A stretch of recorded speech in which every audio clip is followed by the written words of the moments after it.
individuals in this city of Detroit. There are no shortcuts. We've got to do it the right way.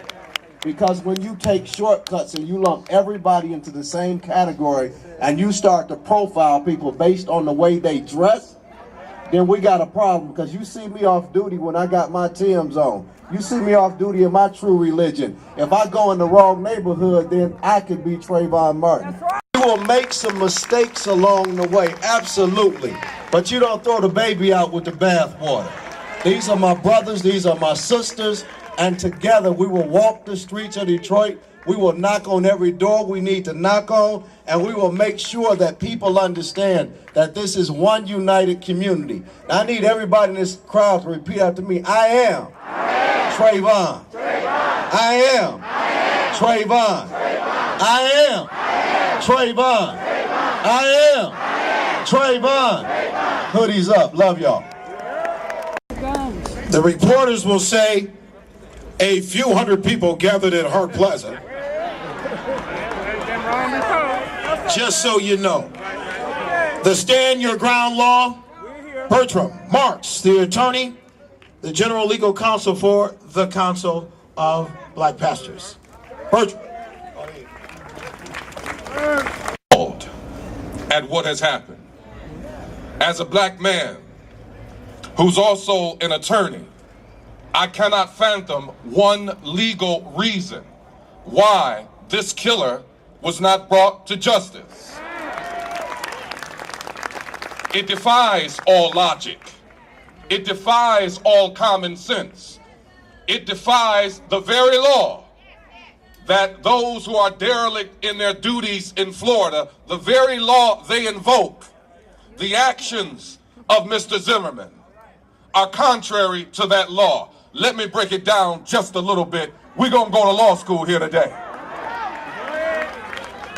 In Florida, just like in Michigan, there is a stand your ground law.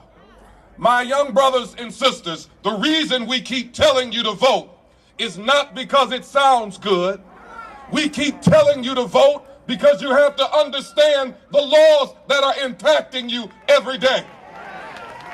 If you don't know the way the law was written, if you can't understand and interpret that law, if you're placing people in legislative bodies that don't understand you, that don't respect you, that never walked in your neighborhood, that see your son as a criminal and not a child of God, if they don't know that just because you're wearing a hoodie doesn't mean you're going to break the law. My son's in college, wears a hoodie every day. But you have to have people who understand you. But I digress. Let's go back to law school. The law has two very important elements. The elements of the law require you to use excessive force if and only if and only if you honestly and reasonably believe that you are in imminent danger or you are in danger of great bodily harm. Now, you don't need to be a college professor.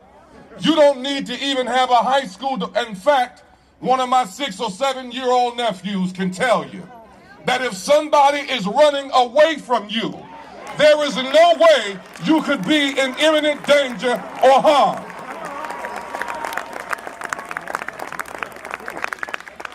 We will not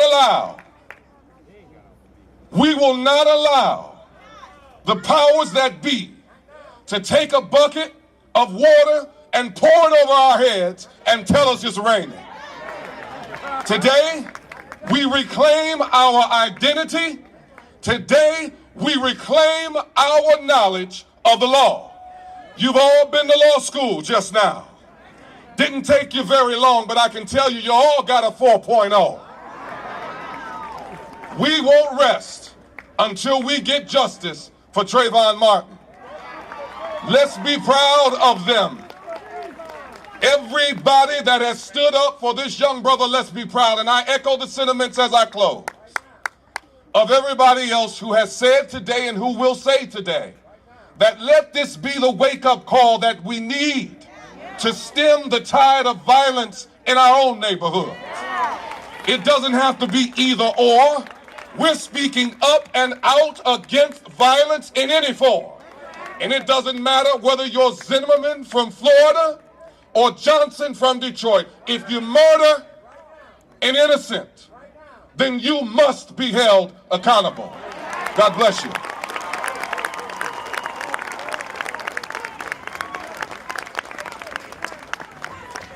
Injustice has been done in Florida. A gross injustice has been done here and is being done every day as we lose our sons to a system of oppression, to a system of profiling, to a system of incarceration. And so I stand here today with you to say that we've got to continue to fight. The question is, what do we do here in Detroit? What do we do to save our children? What do we do to save our sons? And as the attorney Bertram Marks indicated, we've got to be active at the polls. We've got to be active in our state legislature.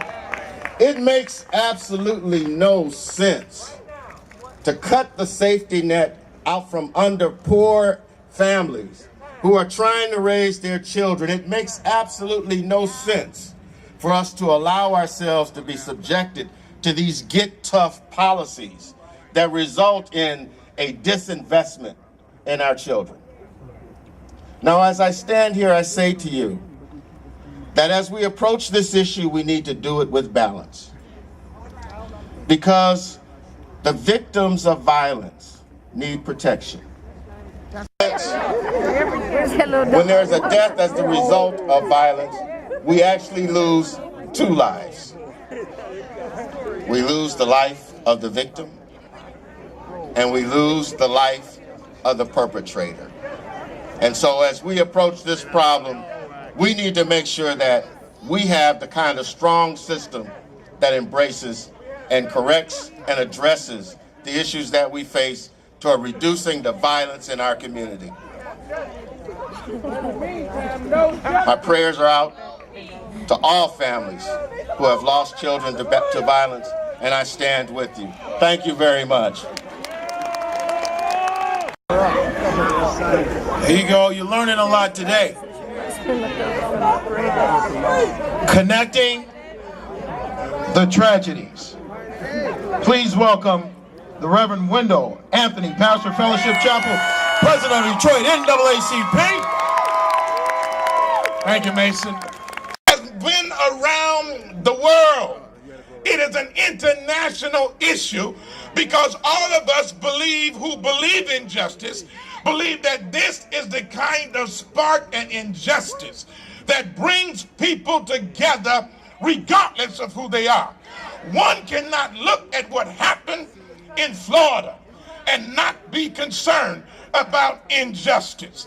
One cannot look at what occurred in Florida and begin to think that somehow Lady Justice lifted up her blindfold and saw who was standing in front of her and judged him not by the content of his character, but by the color of his skin.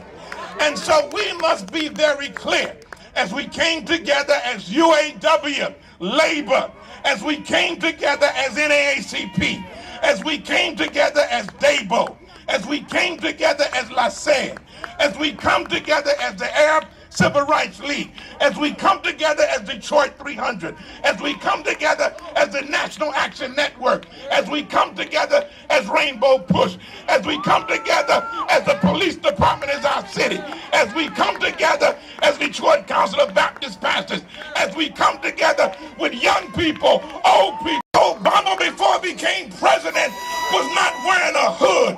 Eric Holder, before he became a U.S. Attorney General, was not wearing a hood. The issue is not the hood. The issue is those who are no good when it comes to shooting down folk in the streets and walking, trying to have dignity and respect in their lives. And so let's not get this twisted. They're even now trying to dirty up Trayvon Martin. They're trying to throw dirt on him as they've already killed him.